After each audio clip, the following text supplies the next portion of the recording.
კიდევ ერთხელ მოგესალმებით ყველას. დღევანდელი ჩვენი მესხი კვირის თეორიული ლექციის თემა იქნება Fetch API და ზოგადად API-ებზე ვისაუბრებთ დღეს. API იდეაში ვახსენთ კიდევაც აქამდე და ახსენე რაც ნიშნავდა, მაგრამ ეს კვირა დაეთმო მთლიანად API-ის ჩავშლით დეტალურად და ვისწავლით ახალ საკითხებს. რა არის API? მოკლედ რომ აგიხსნათ, სამ API-ზე გეტყოდეთ. როგორი უნდა იყოს ჩვენი პროექტების ინფრასტრუქტურა, როცა full stack developer-ები ვიქნებით. ანუ თან front-end-საც ავაწყობ და თან back-end-საც. იდეაში ეს საიტი ყველაზე მარტივად რო ავხსნათ არის data, რომელიც აქეთ-იქით მიმოიცვლება. ანუ user-ში ყავს data და ის ხედავს data-ს საბოლოო ჯამში. როგორ ეს გამოსახული და სხვა საკითხი, მაგრამ data-ს ეხება ყველაფერი რა. user ლოგინდება, მაგალითად e-commerce საიტის პროდუქტების სი არის შენახული სადღაცა, user-ის ინფორმაცია, ვერიფიცირებული თუ რა მისი მეილი, რა იყიდა იმ საიტზე და ასე შემდეგ. ანუ ეგ ყველანაირი ინფორმაცია ინახება ბაზაში, data ბაზაში. ხოლო user-ი ამ ყველაფერს ხედავს საიტის სახით, რომელიც გააკეთა front-end developer-მა. თუმცა იბადება კითხვა, როგორ შეიძლება გქონდეს კავშირი ამ ერთს მეორესთან. ანუ ბაზა და ინფორმაცია ეგრევე ფრონტში არ მოდის ხოლმე. მათ შორის გვჭირდება რაღაცა შუამავალი, რომელიც გააკონტროლებს ამ request-ებს და response-ებს. ანუ მომხმარებელი request გააგზავნის back-ში, ანუ მოთხოვნას გააგზავნის, რომ ესა და ეს data მინდა და ბაზიდან წამოვა ეგ ინფორმაცია და დაუბრუნდება response-ის სახით. და ამას აკონტროლებს ამ შუამავლის ნაწილს აკონტროლებს API. API შეფრება როგორც application programming interface. ანუ შუამავალი არის ბაზასა და იმ საიტ შორის, რომელსაც ხედავს user-ი. და რეალური API back-end-ი მაგას აკეთებს, რომ back-end developer-ები ქმნიან API-ებს, ანუ შუამავალს ბაზასა და front შორის. ანუ front-ი რომ მოთხოვნას აგზავნის API-ში, API-ში რა ხდება back-end-ში? ბაზიდან მოგვაქვს ინფორმაცია და უგზავნით უკან front-ს. ამ პირიქით მოდის მოთხოვნა იმის რაღაცა data უნდა ჩავამატოთ, API ამატებს ინფორმაციას ბაზაში. და უკან პასუხს უბრუნებს, რომ აი წარმატებით დაემატა ან რაღაცა ხარვეზე იყო. შედარებისთვის რომ აღვიქვათ, API იგივეა, რაც რესტორანში მიმტანი. ანუ თვითონ users back-end-თან და ბაზასთან შეხება არ აქვს. მართალია ისეთი ინფორმაცია ჭირდება, რომელიც ბაზაში ინახება, თუმცა თვითონ შეხება არ აქვს. როგორც მიმტანს. ანუ კლიენტს არ აქვს შეხება შეფთან. კლიენტი რომ მოდის რესტორანში, იძლევა შეკვეთას მიმტანთან, მერე მიმტანი მიდის და შეფს ეუბნება ესა და ეს დავამზადოთო, მერე შეფი ატანს მიმტანს საჭმელს და მიმტანის მიაქვს საჭმელი კლიენტთან. API ზუსტად იგივე როლს თამაშობს. აქაც უბრალოდ საჭმლის მაგრივად არის data, რაღაცა request და response-ის ციკლი არის, ანუ user-ი მოითხოვს რაღაცას request-ის მეშვეობით, API ამ request-ს ამუშავებს, ბაზიდან წამოიღებს და უკან დაუბრუნებს, როგორც მიმტანი აკეთებს. ანუ API თამაშობს შუამავლის როლს.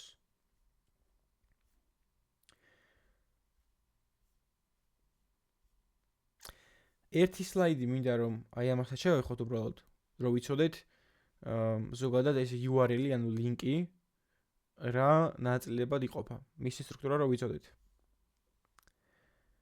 პირველი არის პროტოკოლი HTTPS-ი. ყველაზე ხშირად შევხვდება HTTPS-ი და მეორე არის კიდევ ერთ-ერთი ყველაზე ცნობილი HTTP. S-ი არის secure. Secure-ს ანუ დაცლულს ნიშნავს. ეგა განსხვავება. ესა HTTP პირველი პროტოკოლი. მეორე არის subdomain-ი, 3W მაგალითად, World Wide Web-ს ნიშნავს. მერე არის domain-ი, ანუ თვითონ ის სახელი რაზეც მინდა რომ მოთხოვნა გავაგზავნო რაღაც საიტის, მაგალითად algouni. 3w.algouni.g, algouni არის domain. და მერე მოდის .com. ეს არის TLD. იგივე შეიძლება იყოს .g, .org, .ru და ასე შემდეგ. TLD შეფრება თუ სწორად მახსოვს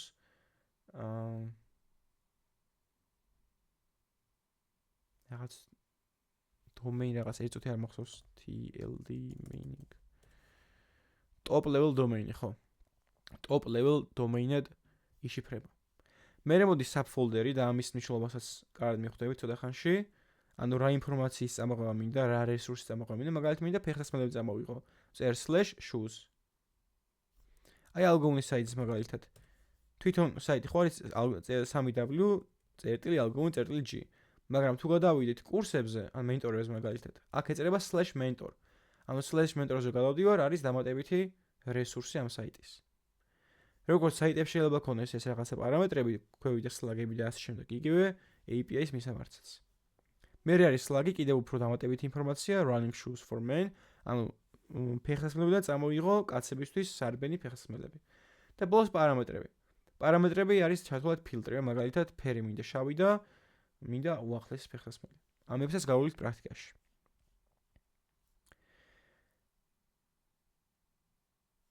HTTP მეთოდებზე უნდა ვისაუბროთ ახლა. ანუ Hypertext Transform პროტოკოლი. Meaning აი Hypertext Transfer პროტოკოლს ნიშნავს.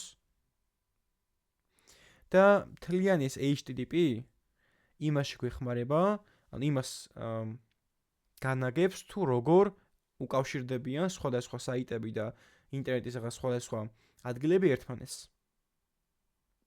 აქ აწერია, რომ ხშირად აღიქმება როგორც HTTP არის request response language. ანუ მოთხოვნა პასუხის მესიჯი არის, ის არის ენა არის ჩათვალეთ. Hypertext Transfer Protocol. და ამაზე მე შეიძლება დამატებით რესურსს ჩაგიდოთ ზოგადად ინტერნეტის შესახებ. ეგ ჯობია რომ ვიცოდეთ. აი როგორ მოდის ინფორმაცია ჩვენამდე, როგორ იხატება მე საით ეკრანს და ასე შემდეგ, ეგეც უნდა ვიცოდეთ და მაგაზე თქვენთვის მოიძიეთ, მაგრამ მე ჩავაგდებ დამატებით ინფორმაციას და საკითხავ მასალას. ეგეც აუცილებელია რომ ვიცოდეთ თუ როგორ მუშაობს ინტერნეტი, რა არის domain server-ი და ასე შემდეგ. დღეს უბრალოდ ტექნიკურ ნაწილს გავარჩევ, თეორიულ ნაწილს, ასე ვთქვათ, სახლისთვის მოგცემთ დამატებით რესურსებს შევყრი საკითხავს. HTTP მეთოდებიდან იდეაში get-ი უკვე ვიცით, get ნიშნავს მიღებას. და როგორც აქ ხედავთ, ჩვეულებრივი კოდი წერი აქ რამე ახალი არ არის საერთოდ. უბრალოდ ვაგზავნით მოთხოვნას fetch ფუნქციის მეშვეობით, რაღაცა URL-ი გვაქვს, რომელიც არის პარამეტრი ამ ფუნქციის.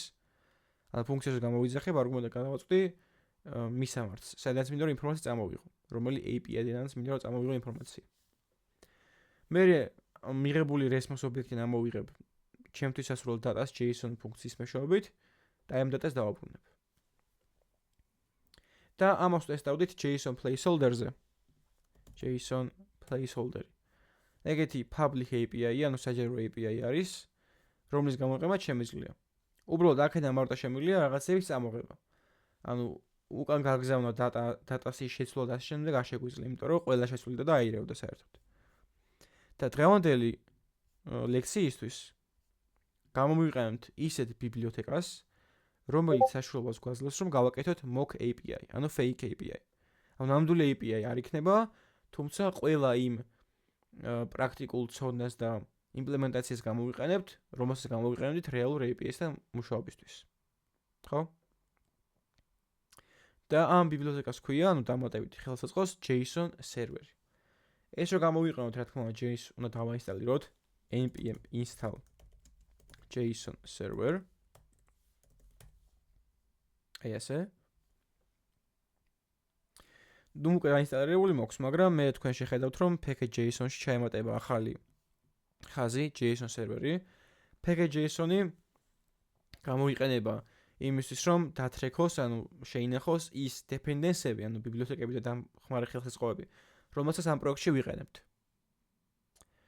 და შემდგომ შეგვიძლია ეს გამოვიყენოთ და როგორ ახლა.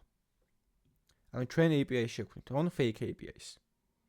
ნამდვილ API შექმნას უკვე ამ კურსის მეორე ნაწილში ვისწავლით, თორსა backend-ზე გადავალთ, მაგრამ მანამდე უნდა ვიცოდეთ, როგორ უნდა გამოვიყენოთ API. ანუ ახლა API-ს კი არ ვქმნით, უბრალოდ API-სთან ურთიერთობა გვექნება. Front-end სჭირდება ეს აუცილებელია. Backend-ი ცალკეა რომ API-ს აკეთებს.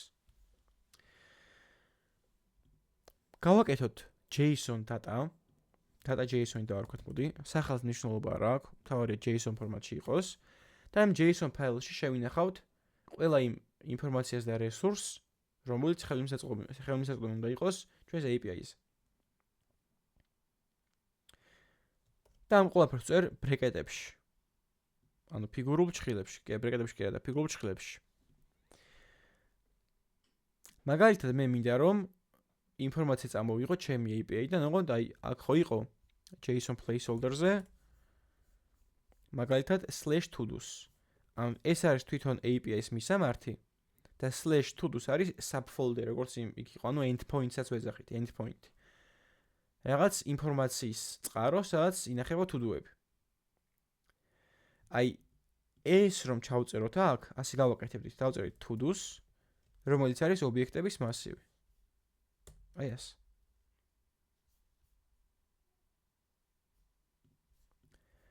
ანუ ჩემი API სადაც იქნება ლოკალურად ახსნილი, ახლა ლოკალურად იქნება. თქვენ ვერ გამოიყენებთ ამას. /to-dos endpoint-დან წამოვა ეს ობიექტების მასივი. აქაც ეგრე იყო რომ მე ამ ლინკზე რო გადავიდე, დამხვდება ობიექტების მასივი.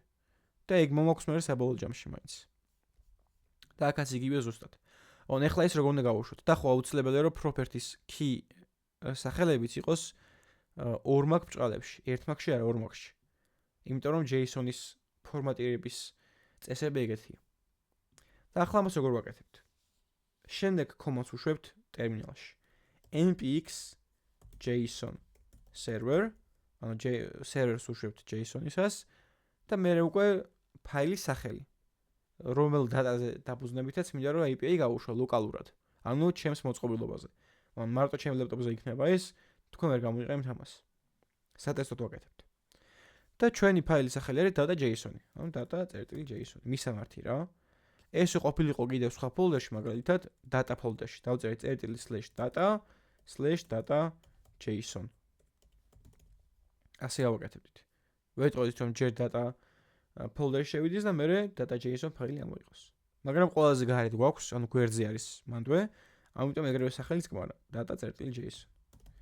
Enter-ი და ჩვენი API-ს გაეშვა. ნახეთ JSON server started port 3000, ანუ 3000 პორტზე გაეშვა. შემიძლია სხვა პორტზეც გავუშვა, მაგრამ ეს იყოს და ესაა ჩვენი მისამართი, ჩვენი API-ის მისამართი. მოდი ამაზე გადავიდეთ. Mac-ზე არის command-ი და დავაკლიკოთ და Windows-ზე არის control-ი და კლიკი. გადავიდეთ და გვაქვს ესეთი რაღაც. ანუ გამოზადებულია პატარა template-ისავით არის და აქ უჩვენებს რომ გვაქვს to-dos endpoint-ი. და მე უნდა რომ 3 აიტემია შეგინთ. ამას დავაკლიკავ, გადავალ. ნახეთ localhost 2.3000/to-dos. და გამოვიდა ზუსტად ის data, რომელიც გქონდა JSON-ში. ანუ იდეაში ჩვენი fake JSON server-ი მზად არის. და ახლა მე შემიძლია ავდგე და გავაგზავნო request-ი აი ამ მისამართზე. get http მეთოდით. get ნიშნავს წამოღებას. ანუ თუ fetch ფუნქციას შიგნით დამატებით სხვა არგუმენტები არ გადავაწოდეთ, default-ად გულისხმობს რომ აი მაგ მისამართთან მინდა ინფორმაციის წამოღება. ანუ get-ი იგულისხმება. გადავიდეთ ჩვენს ფაილში. შევქმნათ ასინქრონული ფუნქცია, უკვე უცნობი აღარაფერი იქნება. async get data და ვარქვათ, get to-dos და ვარქვათ, მოდი. async function get to-dos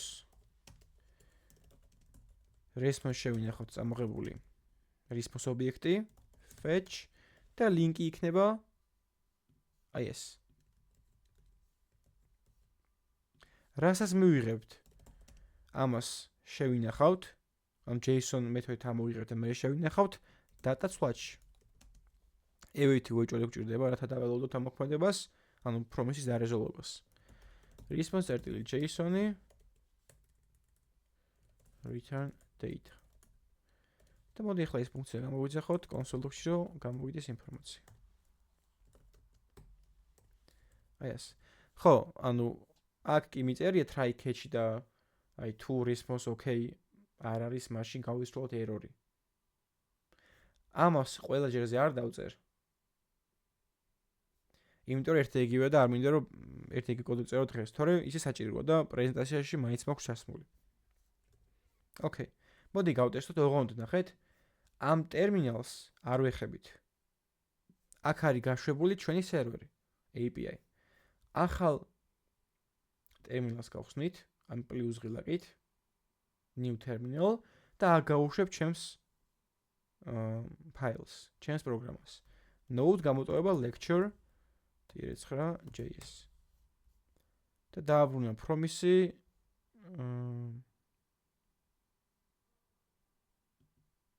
ნახეთ. promise-ად დააბრუნე ახლა. get to-dos ფუნქცია არის ასინქრონული. ანუ ეს რო გამოვიძახე, აქ რა მოხდა, რო გამოვიძახე, ეგრევე მიიღო პასუხი. მაგრამ ეგრევე პასუხი რომ მიიღო, მაგ დროს promise იყო pending სტადიაში. რაც იმას ნიშნავს, რომ ჯერ მისი promise-ები რაც შეგით მოქვს არ დარეზოლებულა და ეგრევე მოვინდომე პასუხის ნახვა. Okay? ამიტომ ასეთ შემთხვევაში შემიძლია აქ უბრალოდ დავწერო ეგეთი რაღაცა get to-dos, როდესაც დარეზოლდება, მხოლოდ მაშინ მივიღოთ data.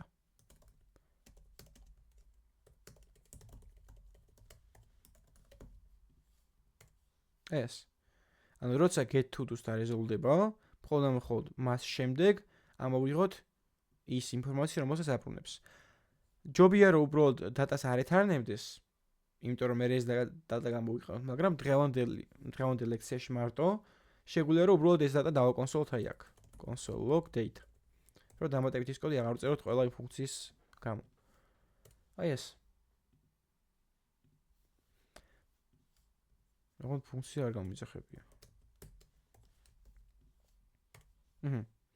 გამოვიდა ის ობიექტების მასივი, რომელიც მქონდა /to-dos resource-ზე, ანუ endpoint-ზე.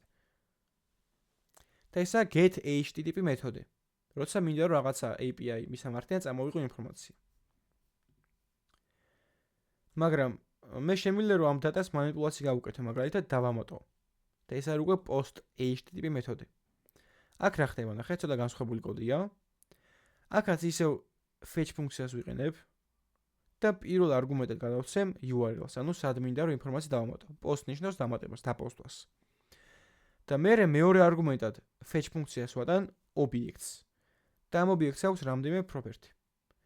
პირველი არის მეთოდი, ანუ რომელ http მეთოდს ვიყენებ ამ request-ში და მეთოდი არის post-ი. დიდი ასოებით იწერება აუცილებლად. მეთოდი არის post-ი. აქ მაგის დაწერა არ მჭირდებოდა, იმიტომ რომ თუ fetch ფუნქციას მეორე არგუმენტი არ გააჩნია, default-ად იგულისხმება რომ get http მეთოდს ვიყენებ. ანუ მინდა ინფორმაციის წამოღება.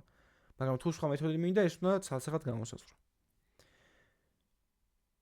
მე არის headers-ი. headers არის დამატებით ინფორმაცია request-ის შესახებ. ობიექტია, სადაც მაქვს ბევრი property შეიძლება ქონდეს, მაგრამ აქ მაქვს ერთიჯერ, რომელიც არის content type application JSON.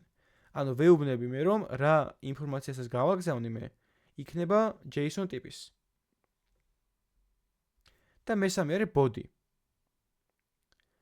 body property-ში ვატან იმ ინფორმაციას, რომელიც მინდა რომ აი /to-dos დაემატოს მაგალითად. ანუ აქ რა შემიძლია რომ დავამატო? მაგალითად შემიძლია დავამატო ახალი ობიექტი, რომლის task-ი არის სიტყვაზე, რავი, learn programming და completed არის false. ეგ შემიძლია დავამატო.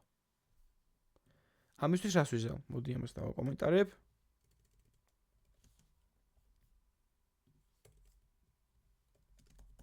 ესა კეთი.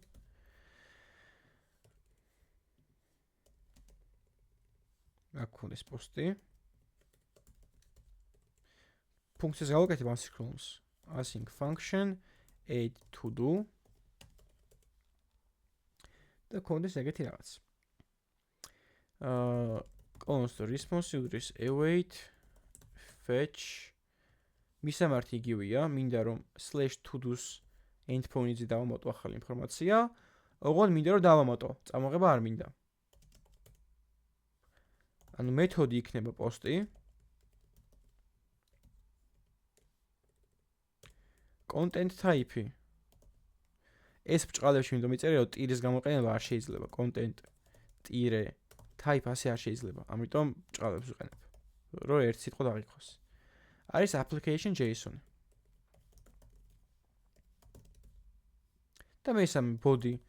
body element-ში გადავცემ იმ ინფორმაციას, რომელიც მინდა რომ დაემატოს to-dos. აი მაგალითად ახალი ობიექტი, რომლის task-ი არის სიტყვაზე learn programming და completed არის false. ანუ იდეაში მიუხედავად იმისა, რომ ჩვენ გონია რომ ვამატებთ ხო ელემენტს და იდეაში თითქოს არაფერი აღარ უნდა დაგვიბრუნოს. ანუ აქ response-ში იმას გვიბრუნებდა რომ ანუ წამოიღო ინფორმაცია უბრალოდ ხო? რაც დახვდა იქ ის წამოიღო. თუმცა აქ response-ი მაინც მიბრუნდება. ეს ხო არის request-ის ნაწილი, რომ გავაგზავნე request-ი, უთხარი რომ თაფლოს მეთქი ეს ობიექტი. მაგრამ უკან პასუხს მაინც მიბრუნებს. ამ response-ში განა მარტო ის დატა ხოლმე შენახული რაც მინდა რომ წამოვიღო. არა. მთლიანი response ინფორმაცია მაგალითად რამდენად წარმატებით შესრულდა ჩვენი request-ი. მოდი უბრალოდ დავაკონსოლებ ჩვენს response. და გამოვიძახოთ add to do ფუნქცია. გავუშვათ. ნახეთ გამოიტანა response ობიექტი, რომლის სტატუსი არის 500. და okay არის false. ნუ okay-ით უფრო მარტივად მივხვდებით რომ რაღაცა ცუდად წარიმართა. მაგრამ ყველა response აქვს თავისი სტატუს კოდები, რაც ინახავს ინფორმაციას იმის შესახებ, თუ წარმატებით მოხდა request-ი წარუმატებლა და ასე შემდეგ. და 500-იანი სტატუს კოდი არის internal server error-ი. ანუ სერვერის მხარესა რაღაცა შეცდომა. აქ მე ძალიან გამოვტოვე რაღაც. აი აქ არ მიწერე JSON stringify. თუმცა პრეზენტაციაში მეწერა. მე payload-ი აქ რაც მაქვს, ანუ payload-ი ჩათვალით არის ობიექტი, რომელიც მინდა რომ დავამატო. ეგ არის გახვეული JSON.stringify ფუნქციაში. ეს უკვე ვიცით რას აკეთებს. რომ ობიექტი მასივი გადახავს string-ად. მაგრამ აქ რა საჭიროა რომ string-ისეული ობიექტი გავატანო და არა თვითონ ობიექტი. ახლა ობიექტი გავატანე. მაგრამ მე ვთქვი რომ JSON-ი ახსენე რა. JSON-ი არის ფორმატირების ენა, რომელიც გამოიყენება ინფორმაციის გასაგზავნად და მისაღებად. ან მარტო JavaScript-ში არა, Python-შიც ეგრეა მაგალითად რა და ბევრ ენაში. ანუ თურმე გამოდის რომ ასე ობიექტების და მთლიანი დატა სტრუქტურების გაგზავნა მიღება კაი პრაქტიკა არაა და უფრო მარტივია რომ ტექსტური სახით გავაგზავნოთ ინფორმაცია. და ზოგჯერ როცა ტექსტური სახით მოგვივა, შეგვიძლია რომ მე ეს გავპარსოთ, ანუ JSON.parse გავუკეთოთ. ანუ აქ უნდა გავატანო JSON.stringify, ანუ string-ისეული ვერსია ამ ობიექტის. ახლა გავუშვათ, ნახეთ. ჩვენი response ობიექტის okay property არის true და სტატუსი არის 201. აი აქ რო response სტატუსი დამეკონსოლებინა სიტყვაზე console.log response სტატუსი იქნებოდა 200. 200 ნიშნავს რომ წარმატებით მივიღე ინფორმაცია. 201 სტატუსი ნიშნავს რომ წარმატებით დაემატა ინფორმაცია. და ეგე რო ვნახოთ ჩვენს API-ზე დავარეფრეშოთ. ნახეთ, დაებანტა მე-4 ობიექტი, რომლის task-ი არის learn programming და complete არის false.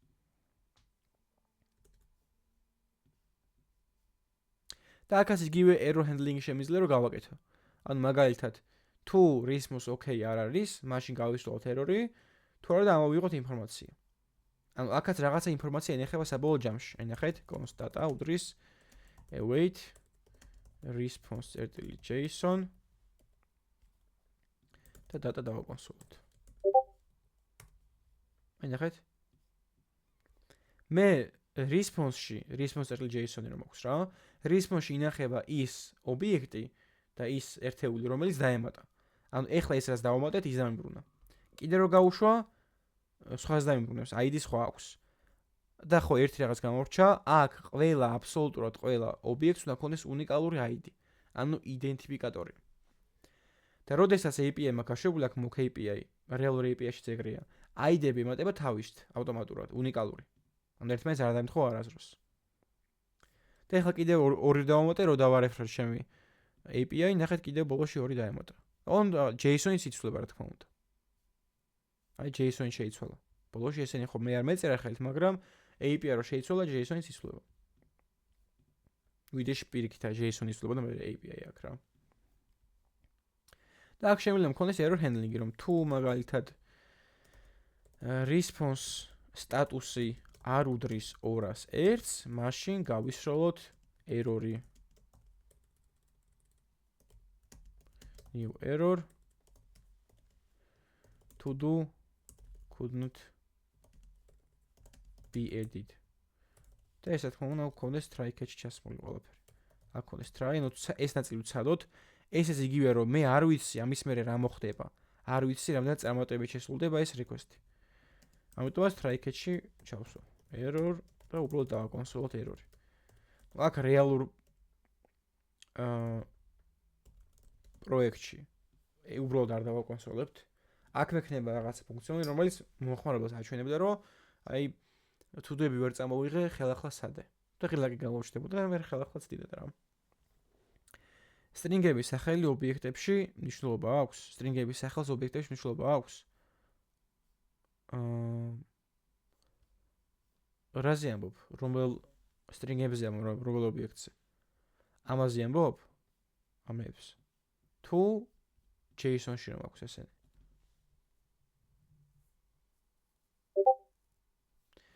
კი, ანუ ეს უეჭველი პოსტი უნდა იყოს. ანუ პატარა 20 არა, დიდი 20.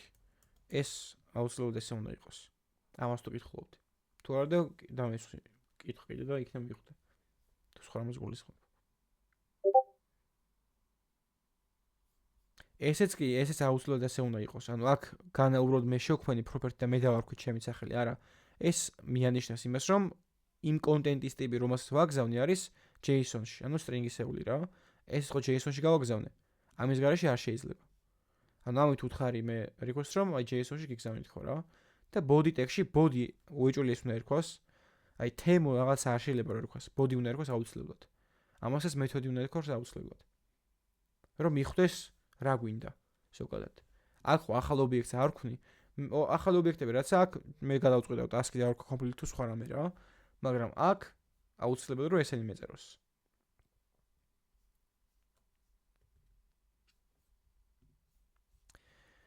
ესა ჩვენი post HTTP მეთოდი.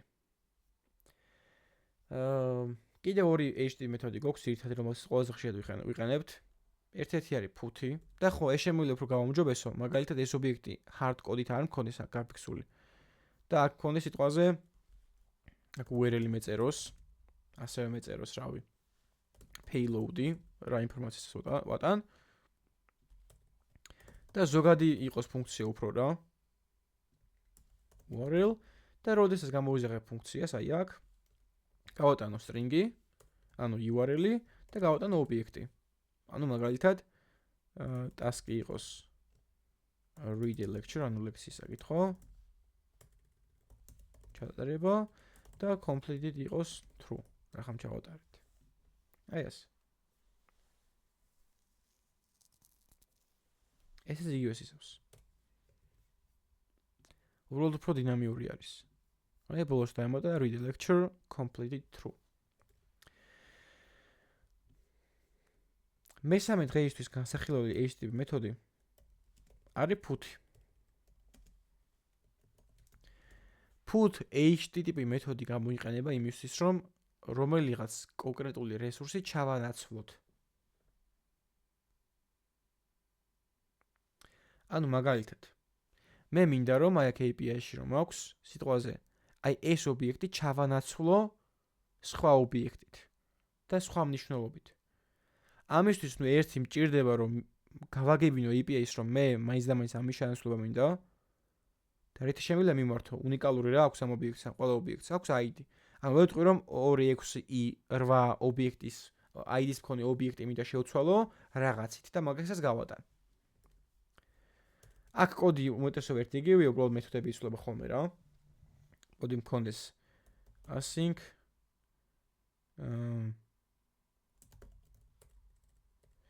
function და change to დავარქვათ მოდი. URL მქონდეს და მქონდეს payload. აქაც იგივე. Response უდრის await fetch URL-ზე გავაგზავნით მისამართს და მეორე ობიექტი რო გავაგებინოთ რომ put მეთოდის გამოყენება მინდა. და როცა მე change to ფუნქციის გამოვიყენებ, გადავცემ განა უბრალოდ /to do მისამართს, არამედ /to-dos და მე ID, მაგალითად ერთიანი. პირველ ობიექტს ერთი აქვს. ანუ ამით ვაკონკრეტებ რომელი ობიექტი შეცვლა მინდა. ანუ to-dos endpoint-ზე პირველი ობიექტი შეცვლა მინდა. პირველი რა? ერთი ID-ს მქონე ობიექტის. URL-ი აქ ჩერდება და მე ვეტყვი რომ მეთოდი მინდა იყოს ფუთი, ანუ მინდა რომ სხვა რამე ჩავდო, ფუთხო დადებას ნიშნავს ჩადებას. ასევე ვეტყვი რომ რა ინფორმაციას გავაგზავნეთ იქნება JSON ტიპის content type application JSON და ასევე ვეტყვი რომ ასევე გავატან იმ ობიექტს, რომელთაც მინდა რომ ჩავანაცვლო პირველი. აქაც იგივენაირად string-ად გადავაქცევ ჯერ payload და მაგალითისთვის სიტყვაზე პირველი ობიექტის მაგივრად მინდა მიყოს task learn programming და completed true სიტყვაზე. აქ რას გავატან? მეორე არგუმენტად. გავატან ობიექტს, რომლის task-ი არის learn programming და completed true. ანუ ამით ჩანაცვლება პირველი ობიექტი. ნუ ID იგივე დარჩება. ID-ს გადანება აღარ ასაჭირო ახლიდან. მოდი გამოძახებული უკვე ეს ფუნქცია.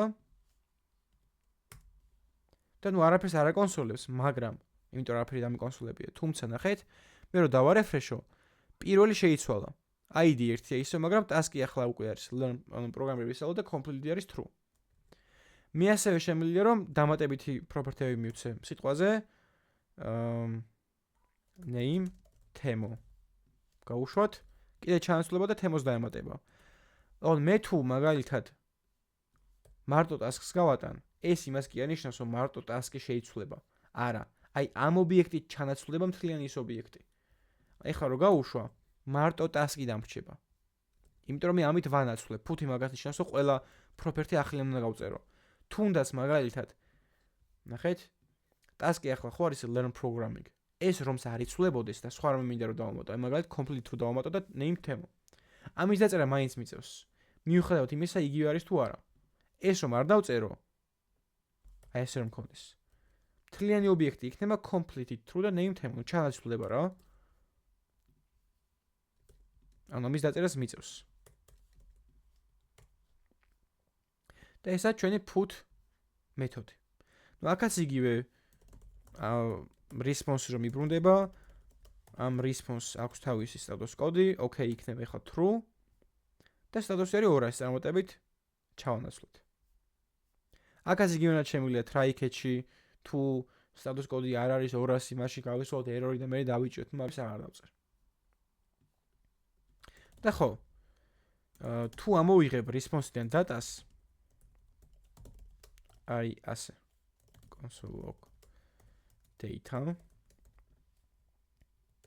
დამიბრუნდება მე ის ობიექტი, რომლითაც ჩავანაცვლე, უკვე არსებული რესურსი. ანუ მე ამით ჩავანაცვლე და დამიბრუნდა ეს.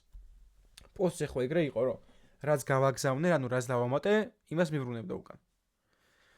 აქ ისაა, რომ რითი ჩავანაცვლე, იმას დამიბრუნებს უკან.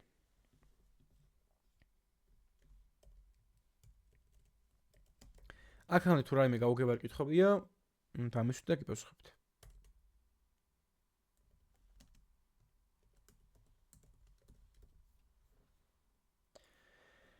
არის კითხვები?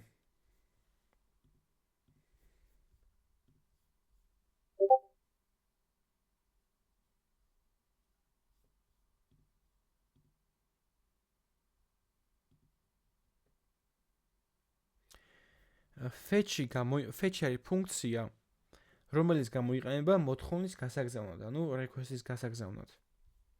ან მაგალითად ამ შემთხვევაში, როცა მინდა რომ ინფორმაცია წამოვიღო. ვეუბნები რომ ინფორმაციის წამოღება მინდა აი ამ მისამართიდან. fetch მაგას აკეთებს. ნუ fetch-ს უკან დგას კიდე პრომისები და ასინქრონულობა. აი წინა და წინა კვირის ლექციებს უყურე კარგად და სემინარებს. ანუ ეგეთი თუ კარგად არ გიჩვევ, გიჩვევ რომ გაარჩიო, იმიტომ რომ მან ხსნიდი fetch და იმის უკან რა დგას, პრომისებია და იქ რეზოლდება და await და რეზოლვას ელოდება. თელებები მანდ მაგახსნილი. ერთი კვირის მასალა გიჩვევ, მაგებს გადახედავ ახლა.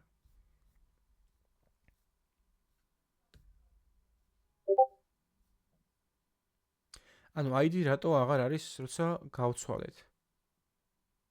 ვერ მივხვდი? ID რატო აღარ არის? რას გულისხმობ მაგით?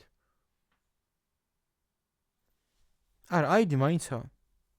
აი, ID მაინც აქვს.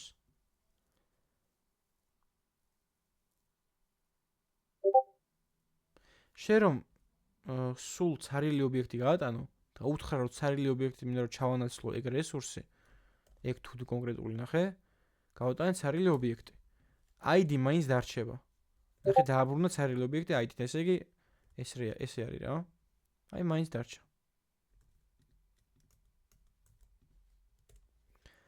დაბლა რატო არის? რა?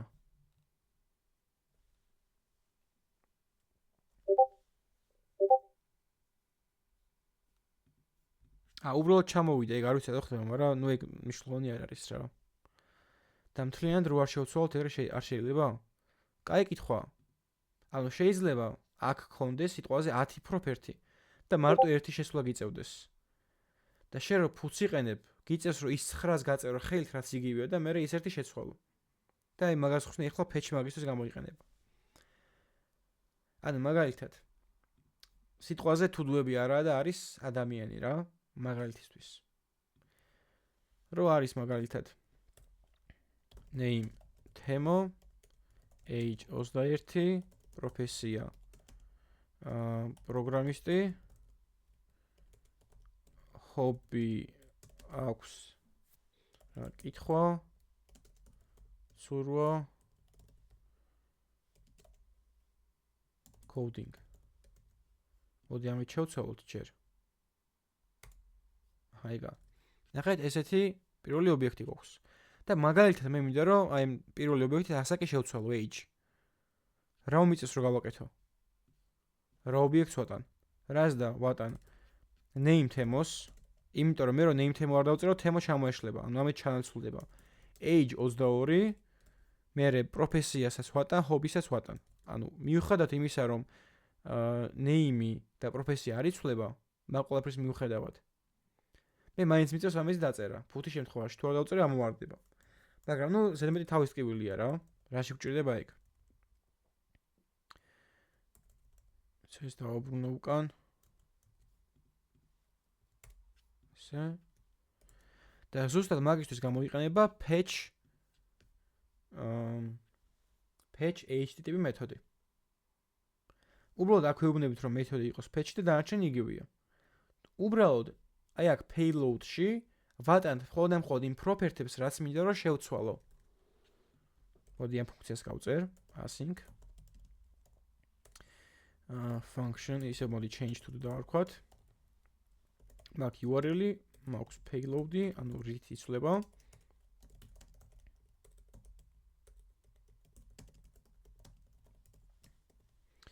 URL-ს გავატან, დამატებით პარამეტრებად გავატან, რომ მეთოდი არის ფუთი, კი არა და patch-ი. Content type არის application JSON-ი. და body-ში გავატანთ JSON stringify, ანუ ეს ყველაფერი იგივეა რა აბსოლუტურად. უბრალოდ მე, როდესაც ფუნქციას გამოვიძახებ, ნუ URL იქნება იგივე, მაგალითად მინდა რომ პირველი ობიექტი შევცვალო. აი ეს. და მაგალითისთვის პირველში რა გვაქვს ახლა ამჯერად? task-ია learn programming და complete true. მაგალითად მინდა რომ complete გავხადო false. ნუ ვერ შევასრულე სიტყვაზე, რა ვერ ვისურვებ პროგრამირება. მაგრამ task-ი იყოს იგივე. patch-ში შემთხვევაში მე მარტო იმ property-ებს ვატან, რაც იცვლება. ანუ მარტო გავატან completed false. ფუთი შემთხვევაში მე რო გავუშვებ პროგრამა და დავარეფრეშო, აქ იქნება მარტო completed false. იმიტომ რომ ამით ჩაანაცვლებდა. თუმცა patch-ში შემთხვევაში აქ რაც მოქვს მარტო მაგას ანაცვლებს და რა შეესტოვებს. ნახეთ? task-ი დატოვა და completed-ი შესვლა მარტო. ანუ ისეთ მომენტებში, როცა რამდენიმე property არის და მინდა რომ მარტო ერთი ან რამდენიმე შევცვალო, ვიყენებთ patch-ს. puts მარტო მაშინ ვიყენებთ, თუ მინდა რომ მთლიანი ობიექტი ჩავანაცვლო, მთლიანი ელემენტი.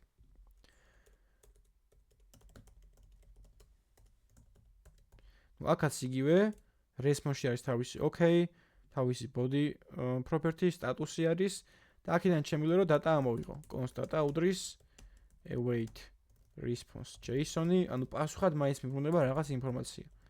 console log data. აი, აქაც იგივეა. როგორიც იყო შეცვლილი საბოლოო ჯამში, მაგას მიბრუნებს. completed იყო false-ი გავხარდი, ანუ ასე შეიცვალა და მთლიანი შეცვლილი ობიექტი დააბრუნა. პასუხად. ანუ request-ი მოიაზრებდა რომ აი პირველი შევცვალოთ და response-ი მოიაზრებს იმას რომ შეცვლილი დააბრუნა. და თუ მინდა რომ სხვა შევცვალო, აქ ჩაუწერ ერთიანის მაგალითად სხვა ID-ს. მაგალითად აი ეს მინდა რომ შევცვალო. 26i8. ID იქნება ეს და ეს შეიცვლება ახლა. ამისი ბოლო იყო. ხო აი true არის, ხო ახლა ჯერ. მოდი გავუშვათ. დავარეფრეშოთ. აი ბოლო გახდა false. და ასე იგივე დარჩა. ID-ს რა თქმა უნდა იგივე რჩება. Okay. კიდევ ერთ პაუზას ავიღებ. კითხავი თუ გაქვთ? გამოვშვით. და რომელი უფრო გამოსადეგი იდეაში და ხშირად გამოიყენება puts და pets შორის? თუ ზოგადად ხშირად რავი, გააჩნია სიტუაციას რა. უფრო ხშირად ალბათ pets გამოიყენებ. იმიტომ რომ იშვიათია ალბათ ისეთი შემთხვევა, როდესაც მთლიანი დატის შენაცვლება გიწევს რაღაც სხვათი რა. უმეტესად გიწევს რომ პატარა-პატარა დეტალები შეცვალო. უფრო ხშირად page.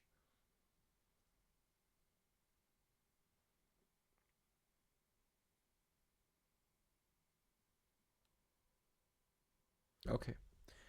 კითხავი თუ არ გაქვთ, დღეისთვის ბოლო slides გადავალ, რომელიც არის query string-ი.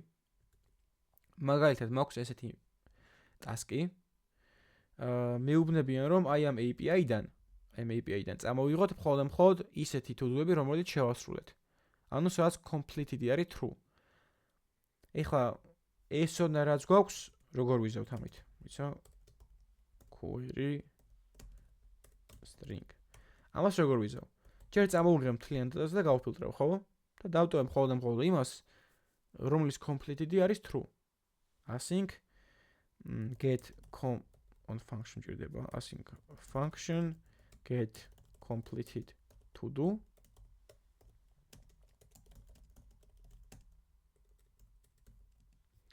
მოდი ამას დავაკოპირებ. ასე.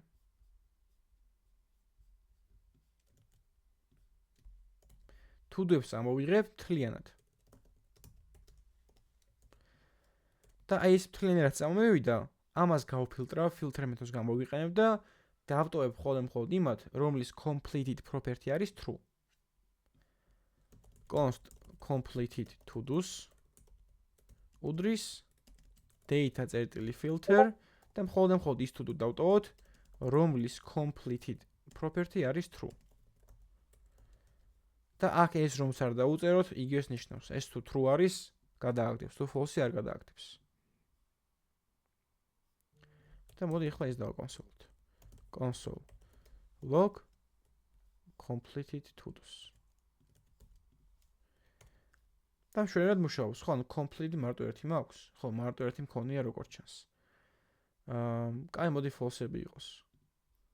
ანუ completed როცა უდრის false და ამის მოკლე ვარიანტი არის not to do complete, ანუ not ოპერატორი დაუწეროთ. ეს თუ false-ია, გადაიტანს ეგრევე. აი ესაა false-ები. შემიძლია რომ უბრალოდ ნახევარზე გავყო, აი ესეც true იყოს. ხელით ვიზავუცფოთ. Okay, ასე ვქნათ. Und ეხლა ჩემი API არ შეიცვლება, როცა ასე გააკეთებ და ხელით შეცვლით თქვენ. შეიცვალა?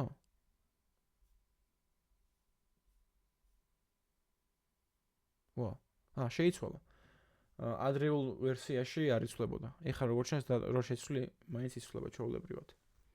ანუ წინა ვერსიებში დატას შეცვლით ხელით და JSON-ში გვიწევდა რომ ეს სერვერი გამოგვერთო და ახლიდან ჩაგვერთო ისე. მაგრამ ეხლა არ გვიწევს კარგია. და ჩემ პროგრამას გავუშვებ, მარტო იქნება ისეთები, სადაც არის false, ან სადაც არის true. და და ნუ მუშაობს რა ტასკის მომცეს პირნათლად შევასრულე. მაგრამ ამას აქვს ერთი ძალიან დიდი გართულება. ჩემი ხმა ისე გოგესმით.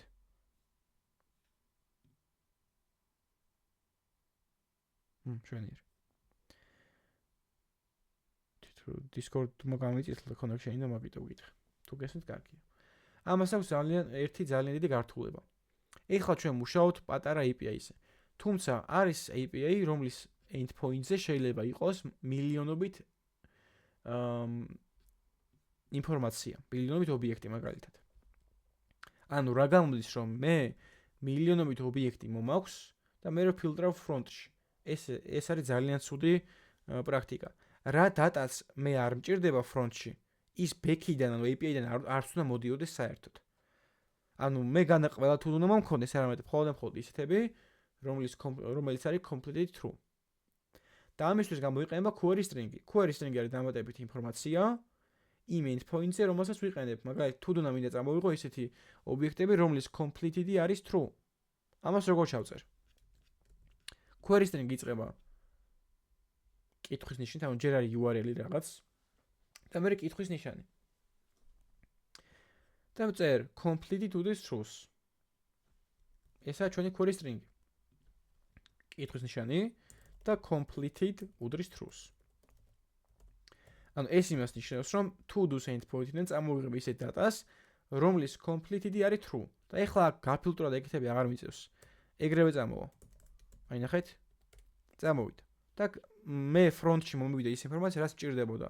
რაც არ მჭირდებოდა, ის არ მოვიდა და აღარც დამჭირდება მისი გაფილტრა, ოკეი? ანუ ეს არის ყველაზე კარგი გზა. შეიძლება რომ ამ query strings კონდეს კიდევ დამატებითი გაგრძელებას რო კონდეს. აი მაგალითად, მე მინდა ისეთი ინფორმაცია წამოვიღო, რომლის completely არის true და ამავდროულად ვიყენებ და სიმბოლოს ოღონდ ერთ ცელს. ამავდროულად task-ი არის მაგალითად learn programming სიტყვაზე. ან რა ვიყოთ. ხო იყოს ეგ. ნახეთ, წამოვიდა ისეთი ობიექტი, სადაც completely იყო true და თანავდროულად learn programming იყო task-ის მნიშვნელობა. ეს არის დასიმბოლოდი. კი, completely უდრის false რო დავწერო, წამოვა ყველა false-იანი. ყველა false-იანი წამოვიდა თავისთან, ანუ გაფილტრა აღარ მიწევს. Query strings მაგაში ვიყენებ, რომ იქვე გავფილტრო ჩათვალე რა. რა წერია ბჭყალებში content type. ნახე რატო? ეგ fetch API-ის და ზოგადად HTML მეთოდების ბრალი არ არის. ობიექტის ბრალია. ბრალი რა, ობიექტის თემა არის. ობიექტის property სახელში არ შეიძლება ტირის გამოყენება. მაგალითად, რო დავწერო მე content-type არ შეიძლება errors დამირტყავს. აქ. მაგრამ რა ხამ ტირეს ვიყენებ, ამიტომ ბჭყალები უნდა გამოვიყენო, რომ ერთ ტექსტად აღიქოს, ერთ ნიშნულობად. ასევე არ შეიძლება space-ის გამოყენება. const obj უდრის. ასევე არ შეიძლება space-ის გამოყენება. ანუ მე რომ მეწეროს მაგალითად თემო, ეს არ შეიძლება. არის ხარვესი. მაგრამ მე რომ ეშავსო ბჭყალში, აღიქოს როგორც ერთ key-ის ნიშნულობას რა. ესე შეიძლება. და ეგ ამიზეზი იმის, რომ content type წერია ბჭყალებში. იმიტომ ტირი არ შეიძლება, რომ იყოს ობიექტის key. ობიექტის key-ში, ანუ გასაღებში. და ესე ჩვენი query string-ები. დღეისთვის სულ ეს იყო. თითქოს მარტივია, მაგრამ ამოცანები ისეთები იქნება, რომ ბევრი მუშაობა მოგიწევთ, ბევრი კოდის დაწერა მოგიწევთ. ამიტომ ხო. აუ ხო მართალი ხარ საომე, მადლობა. დილით რატო არ მქონდა აქ არ ვიცი. დილით გამომრჩა. პრეზენტაციაში არ მისის. ოკეი, ბოდიშიც გიყრით, საომე მადლობა. კიდევ ერთი მეთოდი გვაქვს, HTTP მეთოდი, რომელსაც ქვია delete. მაგალითად მინდა რომ ერთი ობიექტი რომელიღაც ეგრევე წავშალო, უბრალოდ წავშალო. განა დავამატო ან შევცვალო ან წამოვა რა, წავშალო, გავაქრო საერთოდ რა. და მაგისთვის ვიყენებ delete HTTP მეთოდს. ისე ფუნქცია შექმნი, კოდი იგივეა ძირითადი რა ნაწილი, მარტო მეთოდის ნაწილი იცვლება. Async function delete to do URL მქონდეს, payload-ი აქ არ უნდა. ანუ აქ არაფერს არ ვატან, რომ აი ეს წაიღე, არა, ვეუბნები რომ აი ამ ID-ზე წამიშალე რაღაც. delete to do const response უდრის fetch აქ URL მექნება და მეთოდად იქნება delete. აქ არის content type უნდა, იმიტომ რომ content type მაშინ ჭირდება, როცა რაღაცას ატან. და არის body ჭირდება, იმიტომ რომ არაფერს არ ვატანთ, უბრალოდ ვშლით. Okay? და მოდი delete to do ფუნქცია გამოვიძახოთ და რომელი წავშალოთ. მოიწავშალოთ პირველი. /to_do/1. აქაც ლინკში ჩავწერო, პირველი ობიექტი გამოვარდება მარტო. პირველი ობიექტი დავშალოთ. აქ string-ად გადავცემ. აი ასე. დავარეფრეშოთ და ნახეთ /to_do/1 რო არის, აქ not found დამიწერა. not found არის 404 სტატუსის მქონე ერორი. არ არის. ეგრე აბა ეხლა to-do-ებში გადავიდეთ. აქაც არა, მეორე ID-დან იწყება ეგრევე. და delete გამოიყენა მაგის წასაშლელად. და პასუხად ის ობიექტი გვიბრუნდება, რაც წავშალეთ. response.json on await მჭირდება.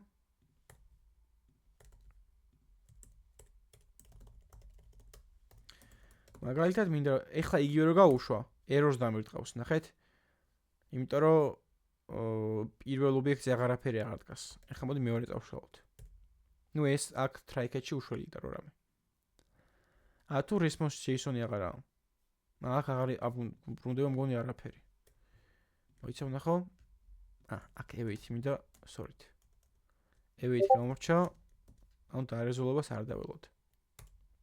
აი ის ობიექტი დააბრუნა, რომელიც წაშალა.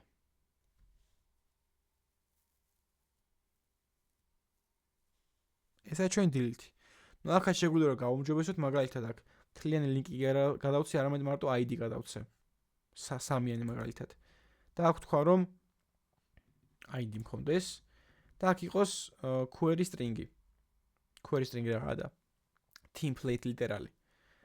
ვეტყვი რომ ეს ნაწილი იყოს საერთო და მე რეკონდეს ID. $, ფიგურულ ჭრილებს ჩავსო. და აქ მარტო 3-4-იანს და მარტო ID-ებს გავატან. ეხლა მესამეც წაიშალა. მოიხლა მოდი ეს დავშალოთ 3-9-2-8 არის. თუ 4. string-ად გადავცეთ ეხლა. აი ასე. კი, იმ ობიექტს აბრუნებს, რაც წავშალეთ.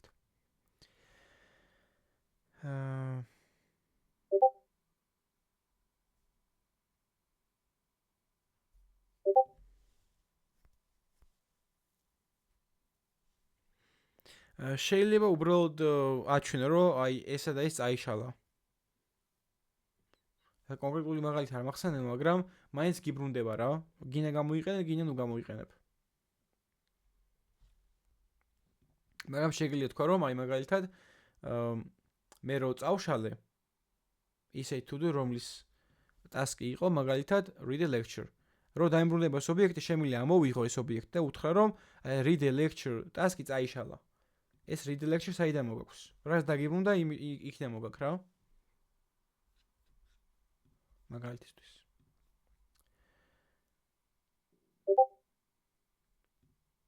და ხო, დამატებით რესურს კიდევ ჩავაგდებ, ნუ იმაზე ინტერნეტი როგორ მუშაობს და HTTP და ყველაფერი მაგაზეს და კიდე სტატუს კოდებზე. ისეთი სტატუს კოდები არის რამდენიმე, რაც უნდა ვიცოდეთ, რომ მივხვდეთ სადაა პრობლემა. ზოგადად კოდში. Okay. დღეისთვის ეს იყო, სალამი მადლობა, დილით რო გამახსენე. არ ვიცი რა, გამორჩა. ან გამორჩა. მადლობა რომ შემახსენე. დღეისთვის ეს იყო და ეხლა გადავიდეთ, მოდი კითხებზე პასუხის სექცია.